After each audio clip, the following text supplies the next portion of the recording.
Nous achetons de la luzerne à l'extérieur. Bon, pour la surface, nous n'avons pas assez grand pour produire de la luzerne et les terres ne sont pas idéales pour faire de la luzerne.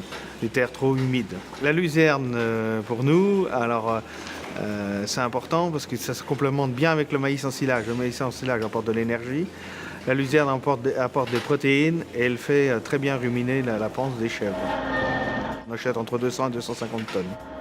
Les fournisseurs sont environ de 4 ou 5 à peu près, suivant les années. J'ai réintégré la luzerne il y a 8 ans, 7-8 ans à peu près. D'abord pour une simple raison, c'est que c'était un problème d'agronomie, d'enherbement des parcelles. On faisait des colzas, on récoltait plus rien, 5 à 6 quintaux hectares. J'ai la chance d'avoir une ETA à côté qui fait de la prestation de service.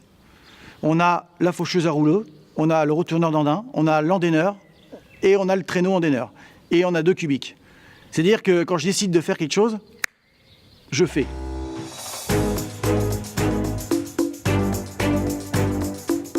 Normalement, on fait 3 coupes de luzerne. Monsieur Marolo prend normalement les 2 et 3e coupes d'office qui sont pressées en rumballer pour garder le maximum de feuilles et de qualité, parce que lui, il a une dérouleuse coupeuse, et lui, son format de botte, c'est le rumballer. Généralement, nos fournisseurs nous appellent. Avant de la presser, on va la voir en andin. L'avantage d'aller voir, c'est qu'on voit la luzerne dans les parcelles, et il y a des parcelles qui sont moins bonnes que d'autres.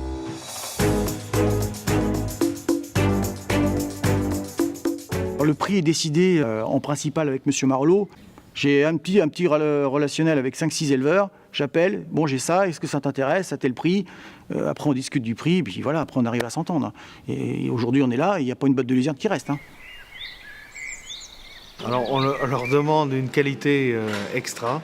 Ça, pour nous c'est primordial, surtout qu'elle soit très fine, qu'elle soit riche, qu'elle ait toutes ses feuilles. Éviter qu'elle chauffe. Et après le prix, on sait mettre le prix quand elle est bonne.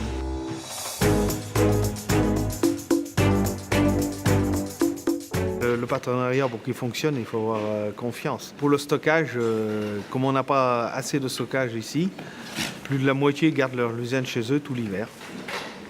Il faut quand même qu'ils aient confiance en nous parce que c'est pas payé, il n'y a aucun contrat, il n'y a rien, c'est de la parole, c'est tout. Mais quand je suis allé voir un camion, j'en ai jamais laissé un dans une grange. J'ai toujours acheté ce que j'avais promis.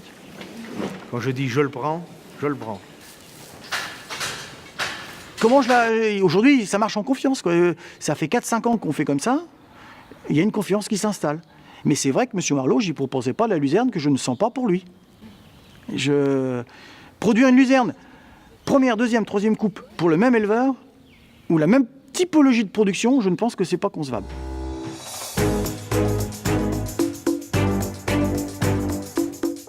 Je pense que la luzerne marche d'abord. Il ne faut pas la faire en autarcie soi-même. Il faut s'exprimer, il faut aller voir les autres. C'est une culture qui va permettre peut-être d'aller voir les éleveurs, d'échanger. Eux, ils sont capables de nous faire de la nourriture excellente, entre autres la luzerne, par rapport au prix du soja, qui est quand même très très élevé.